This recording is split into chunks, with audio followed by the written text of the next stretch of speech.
Before we look at Mutahi Ngunyi, let's borrow some words of wisdom from Robert Greene, the author of the 48 Laws of Power, law number 4. If you look at law number 4, in the 48 Laws of Power, law 4, always say less than necessary. Advocates for maintaining control by limiting speech to create an air of mystery, avoid revealing insecurities, and prevent saying something foolish or that could be used against you.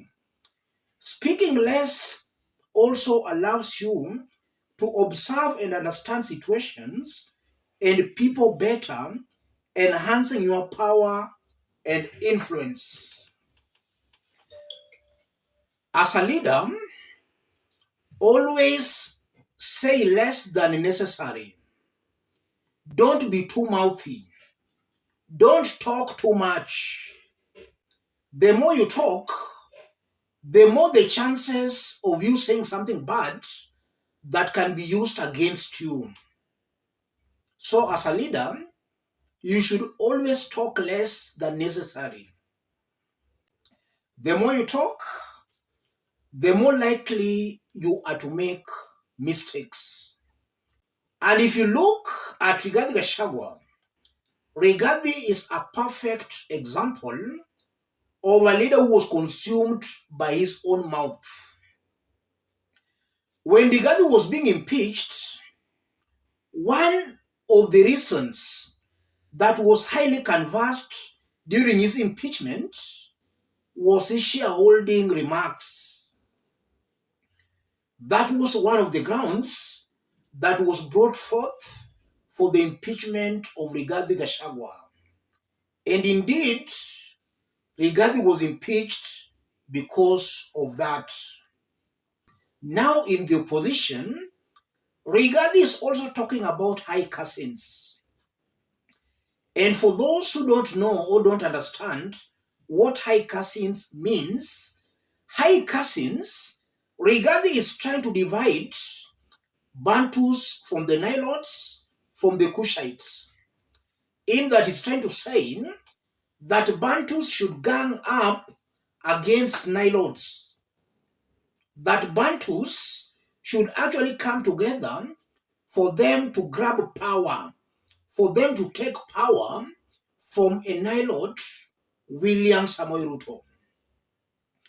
We know that Ruto is a Kalenjin. Kalenjins are Highland Nilotes. Raila Odinga is a Lake Nilote. So two Nilotes have come together in a handshake. And if you follow Rigathi Gachagua, you will agree with what I'm saying. He always talks about the Kikuyus, the Kambas, the Kisis, the Luyas, these being Bantus. And he has been urging them to unite. High cousins will one day be used against Rigathi Gachagua.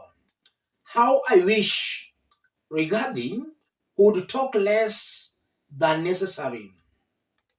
All these unnecessary talks will be used against him. Let's have a look at what Mutahi Ngunyi is saying. Mutahi Ngunyi, dear PGG, whenever you have an opportunity to shut up, grab it with your dear life. You will know why in 2027. Do not deal Yvonne Okwara or Sam Gituku. This approach is dead, please. Mutahi Ngunyi is referring to the interview that was conducted about 1 day ago. And truth be said, in that interview, Rigathi Gachagua did shoot himself on the foot. I want us to dig deep into this story for Kenyans to understand where the truth lies in all this. Before we do that, as usual, those still sending their contributions, Feel free to channel your contributions to the number below. We started these contributions about 1 day ago. We are trying to raise 70,000 for one of our fans here, Esther Kerubo. Esther is to undergo a heart surgery at Kenyatta National Hospital. All what Esther needs is shillings 70,000. Feel free to channel your contributions to that number there. We are finishing this job either today or tomorrow. Don't be left behind. And for those contributing, I'm very much humbled, very grateful. In our earlier analysis, we did recognize some of us here sending their contributions. Continue sending your contributions to that number. That aside, let's now put all this into perspective for Kenyans to understand why I strongly believe Rigathi Gachagua should talk less than necessary. Let's dig deep. Right now, Rigathi is in some form of alliance with the likes of Kalonzo, Matiang'i, Eugene Wamalwa, and that team. They have been holding some meetings. Let me tell you that most of these opposition leaders, they don't trust Rigathi Gachagua. And they don't trust Rigathi Gachagua because Rigathi is coming out as a loose talker. He talks more than necessary. And Rigathi is just like Sonko. We saw sometimes back Sonko used to record telephone talks. It reached a point Sonko was not being trusted by anybody. That's the case with the Rigathi Gachagua. So as the opposition leaders meet, it's clear to me they're trying to limit what they're saying to Rigathi Gachagua. And the moment that trust is broken, then these leaders cannot amicably or warmly work with Rigathi Gachagua. And that will cause some tensions in the coming months ahead of 2027 presidential election. At an interview with Yvonne Okwara, Rigathi Gachagua was asked to table the evidence that Ruto met Al-Shabaab leaders. We know that when Rigathi was in America, he said Ruto met Al-Shabaab.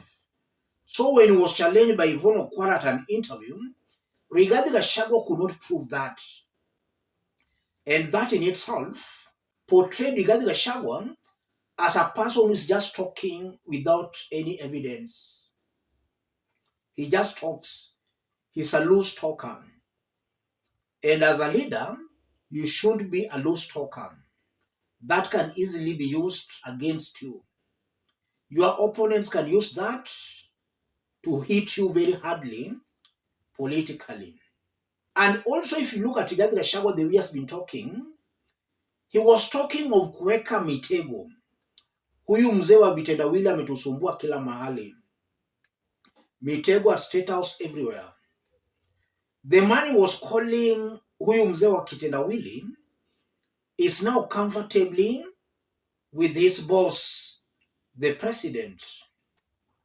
And sometimes we saw Rigathi Gachagua appealing to Raila Odinga to join the opposition.